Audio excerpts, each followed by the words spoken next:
and welcome to Just Ask Julia, where we share tips, trends, insights, and resources to help you transform your career and elevate your success. I'm Julia Holian. I will be leading today's session. If you are watching today's session live, we will have a live Q&A session at the end of the presentation, so please stay on and feel free to ask us any questions about any topic. It does not have to relate to today's actual presentation. It could be about anything that's coming up in your mind, in your career, things that you need help on. We are here to do just that, to help. If you are watching this as a recording, feel free to click the link in the description below, and you will be able to sign up for future Just Ask Julia sessions where you can ask us questions live as well, and certainly have access to all of our content so that we can help you advance your career. So let's go ahead and get started.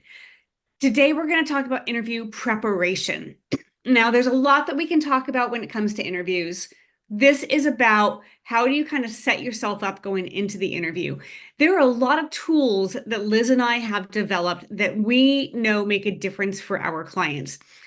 Tools to help them do research, to think of the questions that they want to answer, questions that they want to craft. There's a lot that goes into the interview preparation. So I want to walk you through some of the things that we offer as coaches to help our clients succeed in their interview journey. The first thing I want to tell you is that when it comes to preparing for the interview, it's not just about the reactionary part of the interview. You want to be thinking when you're doing your research, what research is going to help me convey to the company why they should hire me? So why should that company hire you? We want to turn your research into answering that question for them. We also want your research to lead to ways that you can convey what makes you unique to the other candidates. I'm talking about this all the time when somebody is thinking of interviewing. They're always thinking of, what do they want to say about themselves? I also want you to know that there are other candidates in the mix. I know you know that intellectually, but you want to think of how can you stand out, and being very clear about who you are and what you are going to bring to the table that might be a bit of a differentiator. The other thing about your research is that you want to use this research to craft questions, impressive questions that help you stand out. There are certain things that I know make a person much more interesting and compelling in the interview process.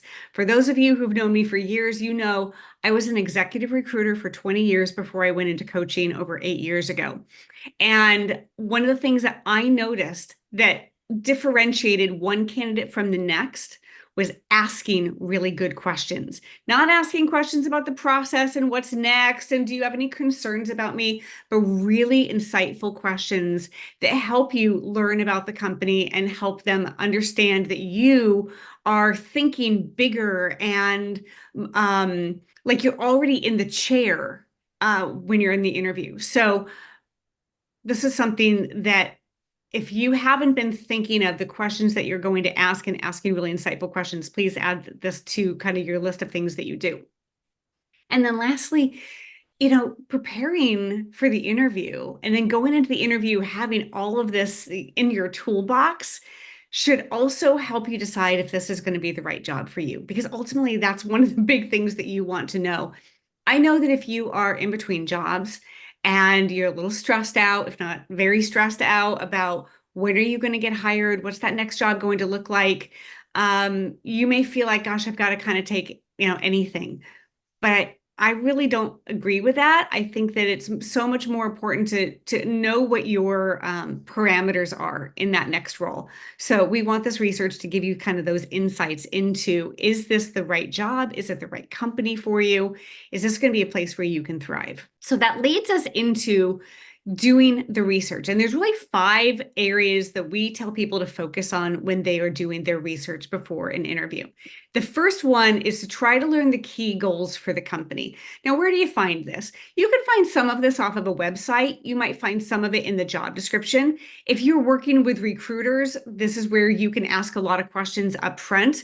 If you don't have some of the answers to these questions as you go into that first conversation, then these are some of the questions that you want to ask. where is the company today? So you might craft a question to a hiring manager that you're talking to and say, tell me what some of the key strategic goals are for the company. How are you measuring that? And what has been your progress so far? And what do you think are some of the barriers to your progress in the future? Which kind of leads into number two, which are what are the pain points in that company? You want to understand this. The pain points you want to understand for a couple of reasons. One, you might be able to fix them. Two, sometimes these pain points tell you that this may or may not be the right place for you, depending on what that is. But what's impacting their progress? What are their barriers to success? What are the things that they are trying to kind of like overcome? Like, what are those brick walls that are happening within the company?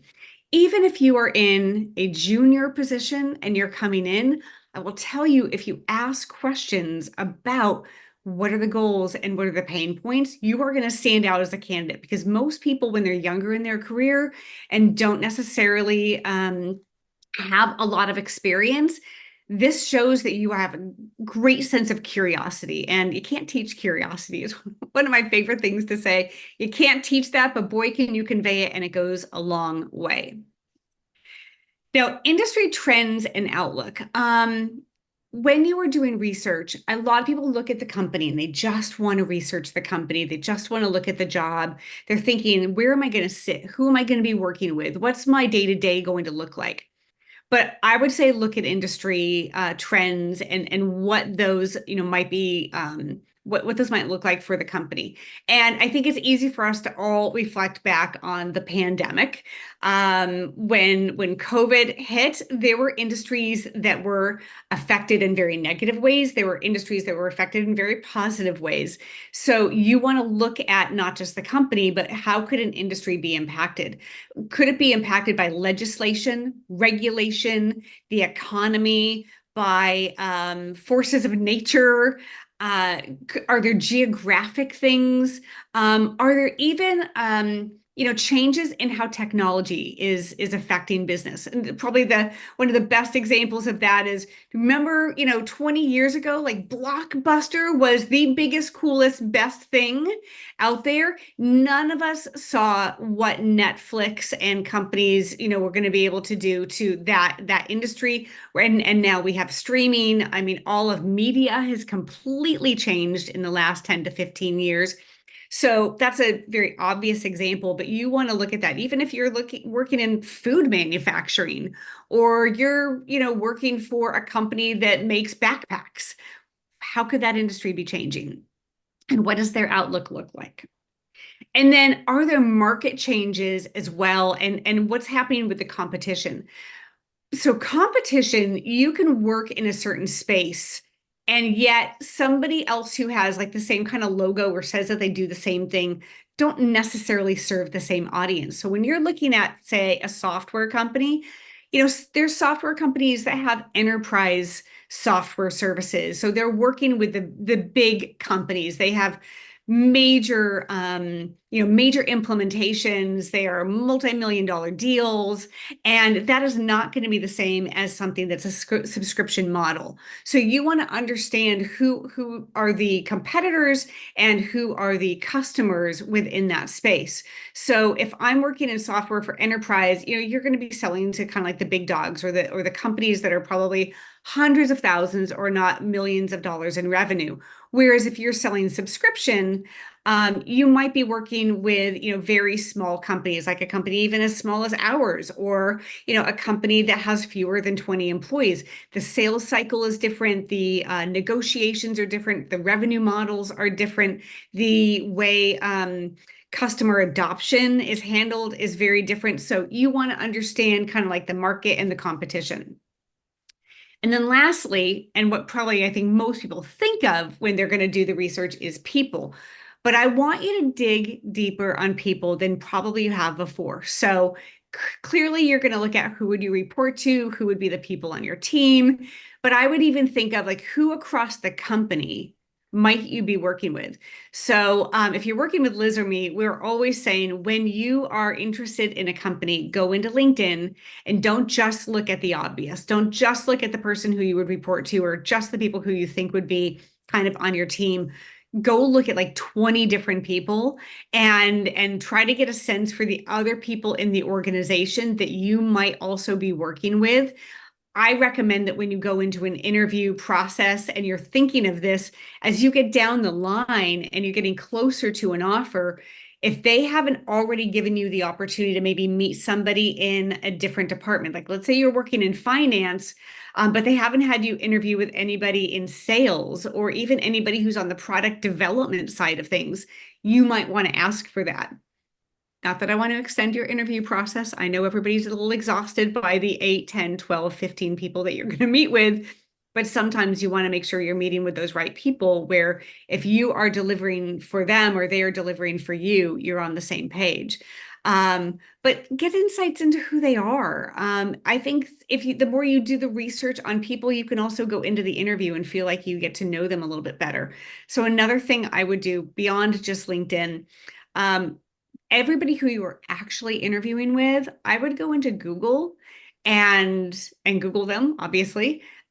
Go 3, 4, 5 pages down. You might find out that their time in a marathon is on page 3, or you might see something where they spoke at something, but it was 2 companies ago. But there might be a reference point where you can bring that up in an interview. So let's talk about like going into the interview and the 5 types of interview questions. And this will hopefully give you some insights into sort of how to think about what's going to come your way. So most people are really prepared for the informational. I'm going to have to answer questions about tell me about yourself or tell you about myself. Why did I leave, the last position, or, how long did I, have I worked on a certain type of, technology or a product or an industry? Those informational questions are pretty common. And I think there's a lot more of information out there about how to answer those questions. If not, call Liz or me. But I would say prepare for those, but don't just rest back on those. You're going to get asked behavioral interview questions. These are going to be probably like 80% of your questions. These are the questions where they want to know about something specific that you've worked on. Now, I'm not going to go into it now, but you will see on the last slide, I have links to other Just Ask Julia sessions that we've had. And in there are a number of sessions on interviewing. They're all on our YouTube channel. And we talk about how to answer the behavioral interview questions. We talk about the STAR method. Our STAR method is a little different than what you see out there. Ours has 2 R's. So it is situation, state the situation, the task or title that you had, the action steps, the results, and then reflect on what happened through the whole course of whatever the story is that you're telling. But the most important thing in behavioral is that you have a very specific story, because if you talk in generalities, you're going to cancel yourself out of the interview right then and there. You have to have true, real stories that can be authenticated by even checking your references. Now, you may also get asked scenario questions, and you can't prepare for scenario questions. You don't know what they're going to ask, but just know that it's very likely that they're going to ask, what would you do if, or how would you handle it if this happened? The more you prepare for sort of those behavioral interview questions, the more you are going to be prepared for scenario, because you'll have reference points to say, the reason why I would handle it this way is because I had this other situation happen, and then you can walk through that. And we'll talk a little bit about those stories in a moment. Technical. A lot of people don't prepare for this, but you may get asked very technical questions depending on what you do. I think the technical questions in accounting are very different from engineering, different from sales ops, different from if you are in some other kind of a service position. So, but you want to think about, getting walked through, how you solved a certain problem, or what are some of the resources that you use to solve problems, and thinking of the different technical things that you've worked with. And then lastly, they're the aspirational questions. And a lot of people don't actually prepare for these as much as I think they should, but you might be asked about your career goals. You might be asked where you want to be in 5 years. I feel like that was what I was asked when I was coming out of college a long, long time ago. And then I kind of stopped. Everybody said that was a bad question. And now I'm hearing it come up again. But it could also be, what do you want to learn? What do you want to be a part of? How do you want to influence? It could even be asking you about kind of like your personality traits, like your, not quite your pet peeves, but what is it that you are, how do you kind of work in your business? So think of these 5 different types of interview questions, and that leads us into how you're going to put together your stories. So Liz came up with this concept of the anchor point stories. She came up with that title. And there's 6 areas that we recommend people think ahead of time on their stories. So you're preparing for your interview, but even if you don't have an interview set up, you can start this right now. Think of your anchor point stories, and your anchor point stories revolve around these 6 areas. So when you're thinking of, okay, I could get asked about the best boss I ever had, the worst boss, the best hire I ever made, the worst hire I made, have I ever had a conflict with anybody? How have I resolved, communication issues? So when it comes to people, you want to think of your most recent job, but even maybe going back 5, 8, 10 years, the things that you've dealt with that have to deal with your team, your boss, kind of go like high, low, or like up, down, sideways, inside your company, outside your company, all of those people that you might have worked with. And these stories, by the way, I should say, your anchor point stories are usually those stories where once you've kind of jogged your memory on this, you're like, oh, I got that story. I know these things. And they are those stories where you can tell them over and over, and they might even have different aspects to them. So your people story may also have something that deals with process or technology or learning or problem solving. So there can be a little bit of a blend. We recommend that you come up with 15 to 20 stories. And again, starting with people, then think of what are some of the stories that I can think of where I have been a part of process. I've organized, reorganized, I've created efficiencies. I've noticed that there were things that were going to go wrong, or there were problems, and how did I necessarily think of improving the process. Same with technology. What technologies have you worked with, and in what stage were you working with them? Did you handle implementations or upgrades? Have you done the research and the selection of a product? How quickly have you adopted or learned a certain technology? Now, finance, not everybody feels like they get involved in finance, because we see that as usually somebody in management, upper management, or executive leadership. But I know a lot of people who've worked in like accounts payable or in a junior sales role, and they could look at finance, and they could see that there was maybe a different way to negotiate something, or they noticed that there was an error. So just because you might not feel that you are in that leadership decision-making role, you still might have some kind of touch points on finance. Learning, I said earlier, you can't teach curiosity. I think that's one of the big things to think about is how do you learn, and are you a student? I've got a client right now who is a very high level finance person and is actually going back for her doctorate. And she's like, I just love to learn. I think it makes me a better manager. It helps me to network. It helps me get me out of my headspace of where I've been.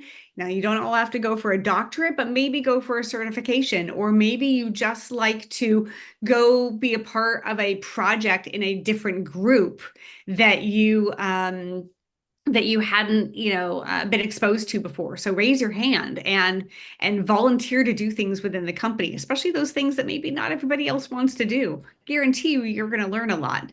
And then, of course, problem solving. How do you solve problems? How do you look at some of the short-term and long-term challenges? How do you evaluate and prioritize what needs to get done? And how do you, it kind of ties a little bit back into that process, but you want to think of problem solving stories. How do you set yourself apart as a candidate going in? So I know we're touching on these very kind of like distinct little areas, but when you set yourself apart, I want you to think of these three things that will make a difference when you go into the interview. So the first thing is, I want you, as you've done your research on everything from the company and the people and the industry, and you've got your stories, when you go into the interview, you want to have top of mind, what can I do to help them right now? If you know their goals, you know their pain points, what is it that you know you can talk about that's going to make a difference? Because I'll guarantee you this is the number one thing they're looking for. They're looking for exceptional people who are going to come in and solve their problems, make their day easier, and help move the needle forward. So what can you do? How can you step into something right away and solve that problem? One of the interview questions I always like is when people ask something along the lines of, if I could on day one take something off your plate so that you could focus on something else, what would you want to hand over to me? Or if I could step in on day one to help solve an issue for the team, what would you want me to tackle? Asking those questions right away says you're curious, you're thinking like you're in the job, you're also a team player, but you're also trying to help them immediately. Second, what is unique about your knowledge and experience? So, as you are looking at the job description, as you are talking to each individual person, you want to be thinking of, what do I bring to the table that might be different from the next person?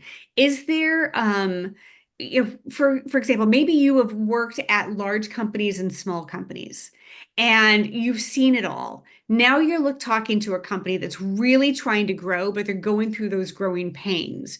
You might be able to talk about how you've seen both environments, so you know how to create something that's built to last and has some best practices because you've been in that larger company that has already put those things into place. But you've also can relate to being in that small company. So that might be something that you want to share, but there could also be other knowledge points and experiences that you have. And then the third thing is asking questions. The people who ask really good questions always set themselves apart. It also helps you to learn more about the company. So when you're asking a question about, where is this team today in terms of its measurement of 2024 goals? What is it going to take to get you over the finish line before the end of the year?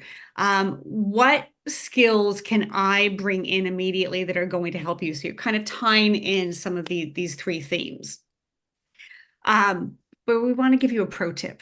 And the pro tip is, before you're interviewing, tap into the power of AI. Now, whether it's ChatGPT, Claude, Gemini, Microsoft Copilot, there's a bunch of other copilots out there. There's a whole bunch of them. Use this technology to prepare for your interview. And I think this is one of those things that's going to continue to evolve.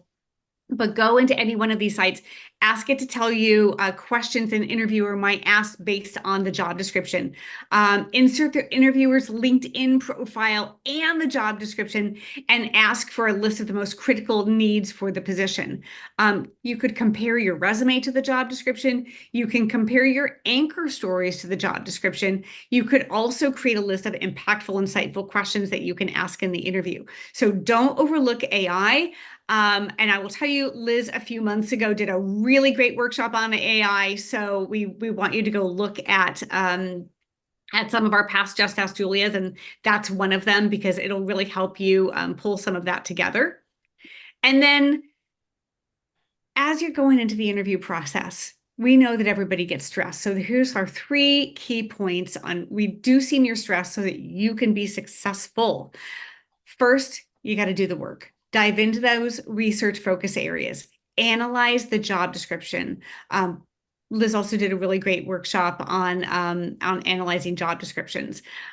Create your anchor point stories, prepare for the questions that you're going to be asked, and create a great list of questions to ask. This is the nuts and bolts of the preparation. And when you do that, you do reduce your stress because you know that you have done your homework.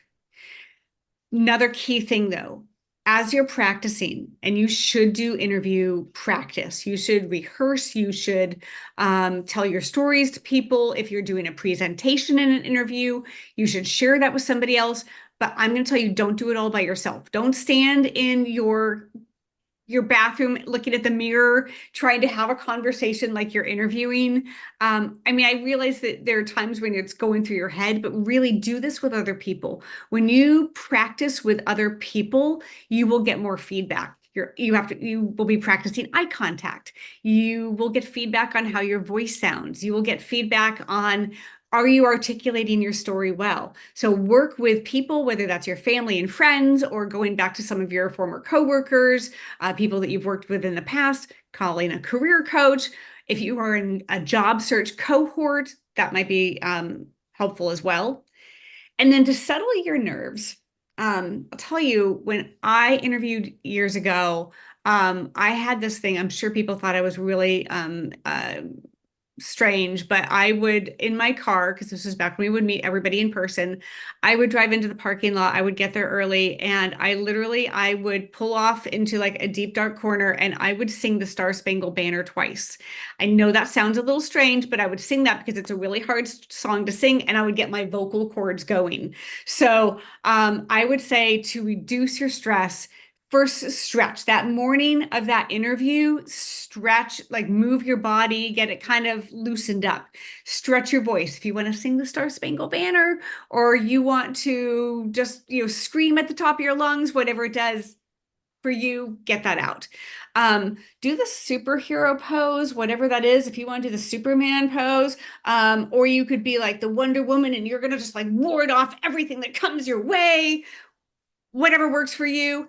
Laugh. Did you know that a really good belly laugh before an interview sets you up for how you show up for the interview? If you want to go on YouTube or TikTok and you want to watch a comedian, whatever it is, laughing is a great way to reduce your stress and actually put you in the right mindset for an interview. And then, of course, naturally, think positive thoughts, visualize positive outcomes. Your head, how you go into the interview, your headspace, like what you're thinking of, is the biggest differentiator in any interview, because you want to stand out as confident and comfortable with who you are. So start with those positive thoughts. And here are those links I was referencing. So this will be on our YouTube channel come next Wednesday, but you can always go to our website for information. You can go to our YouTube. And then here are just 5 interesting Just Ask Julia segments that we recommend that you take a look at, because they all tie into things that we've talked about today.